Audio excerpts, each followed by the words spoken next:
Alright, so in this video I'll be installing the Vette Nuts angle kit on my C5. With this angle kit you receive cut knuckles, tie rod ends, tie rod spacers, and wheel spacers. This is my C5 right here. As you can see, it has horrible angle. It's about 30 degrees, I believe. At the end of the install I should have about 53 degrees.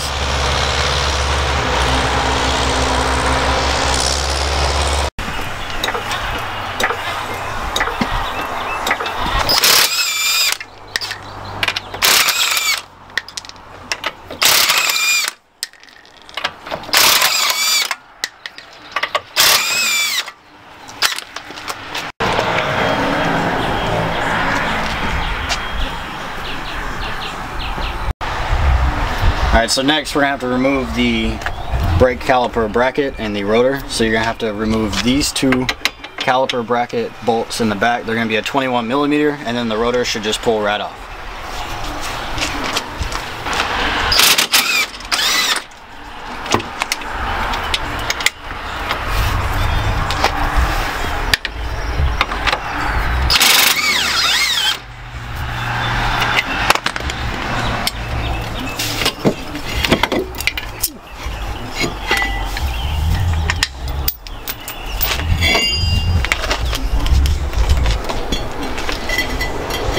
Alright, so next we're going to have to remove the tie rod end bolt and the upper and lower ball joint bolt to get the knuckle off.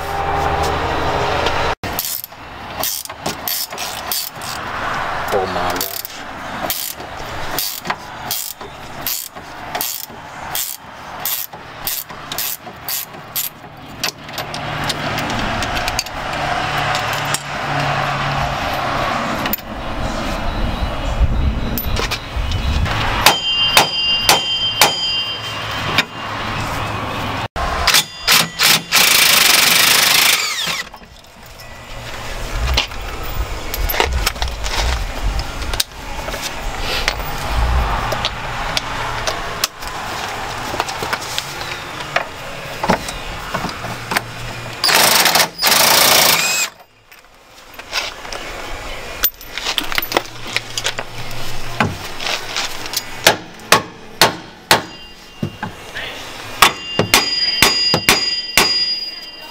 Let's see.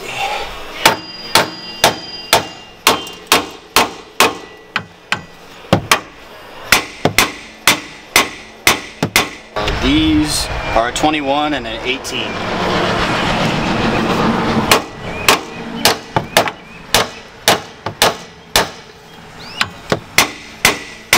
There we go. Alright, next we're going to have to remove these three T55 bolts to get the wheel bearing out.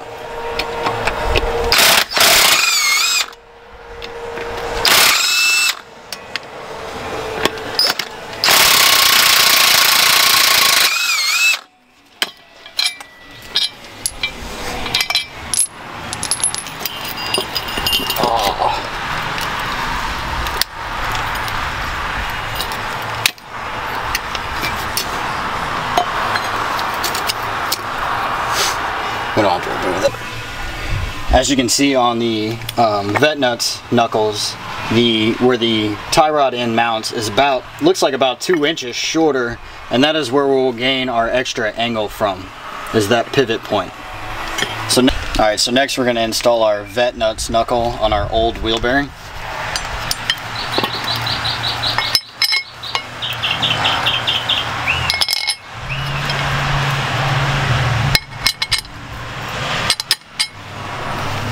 Alright, so it looks like we've ran into our first problem.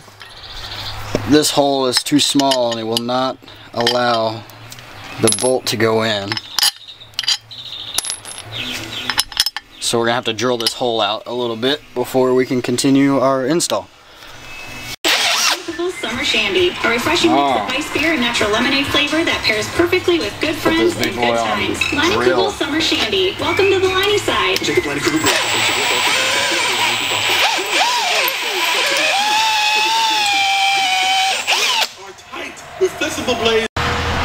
Alright, so now that we've had the hole drilled out, we're going to install the stock, or the Vette Nuts knuckle on our stock wheel bearing. We checked the other knuckle and the hole was the right size, so it just must be a manufacturer's defect on this knuckle here.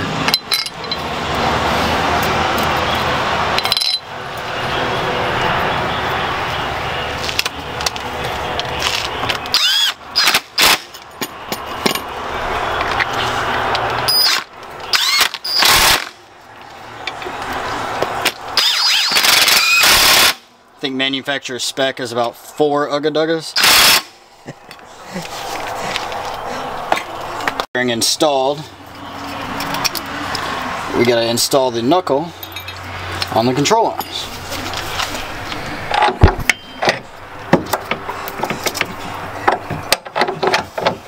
And we will reinstall the ball joint bolts.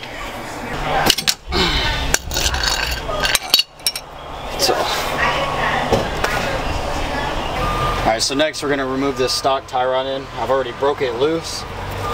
And we're going to install the tie rod end spacer and tie rod end from Vette nuts.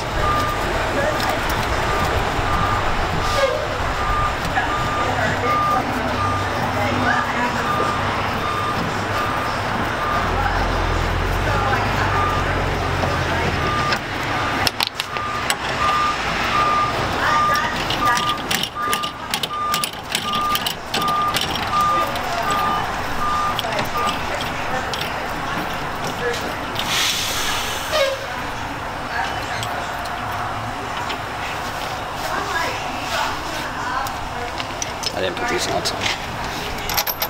Alright, so I installed the Vette nuts, tie rod spacer, and tie rod in, and I have them maxed all the way to the inside, and I still have quite a bit of toe out, so I'm going to have to trim my inner tie rod.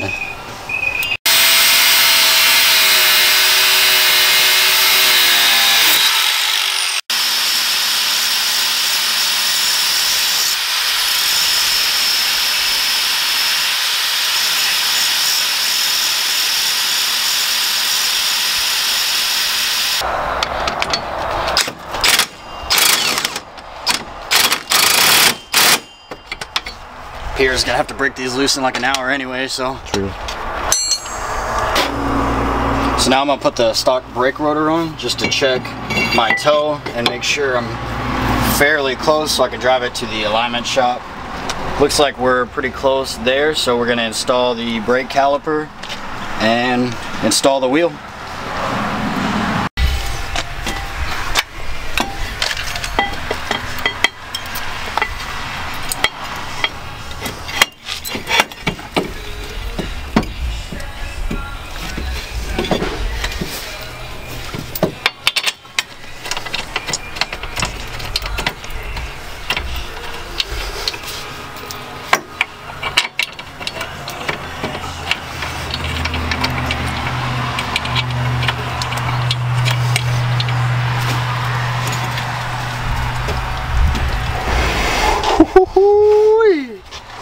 Holy crap.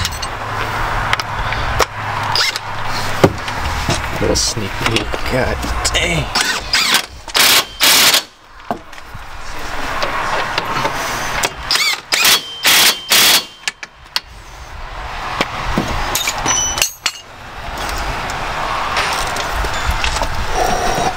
How am I not gonna rub? Oh, you're going. Holy crap. So now that you've installed your rotor and your caliper, you gotta install your wheel spacer so your wheels don't rub on your upper control arm.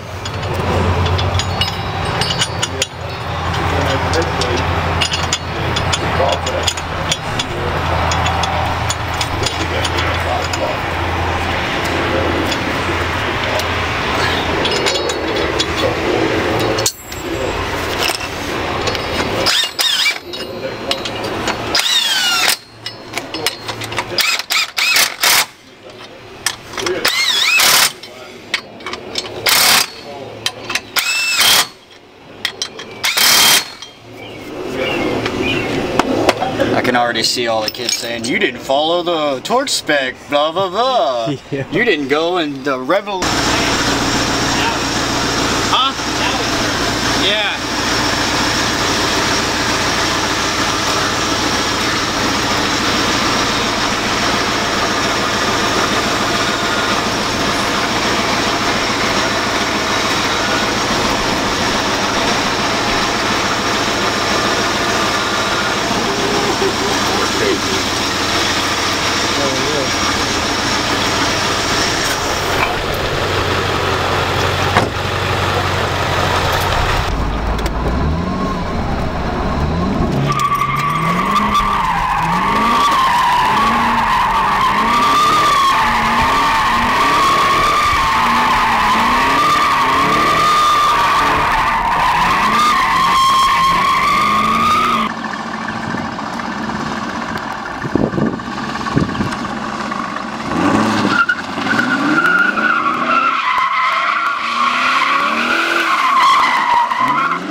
Alright, so I've had the Vet Nuts kit on my C5 for about 2 weeks now. I haven't had any issues with it while I'm drifting or doing donuts or driving it daily. I would definitely recommend the kit to anybody. It took us about, I think, 2 hours to install it. We didn't have to do any fabricating except for cutting the tie rod in, or the inner tie rods. We only had to drill that one hole in the knuckle, and we didn't really have to cut anything. I didn't have to cut my inner fender well. I didn't have to cut my fenders. I didn't have to cut my battery box. I mean, it was just pretty much a bolt-on kit. And if you have any mechanical knowledge at all, I definitely think anybody could install this kit and take it to the alignment shop and have them align it.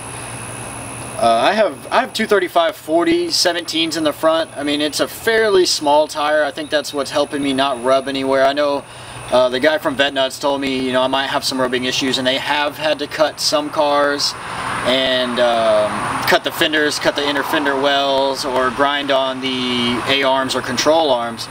But I think it just depended on the offset of the size of the wheel. With the stock C5 thin spoke wheel and the 235/40 17, I have not had any issues. So I haven't thought of a name for it yet. I can't really name it the Drift Vet because that's already taken. If y'all have any suggestions for my C5 drift car, put them in the comments.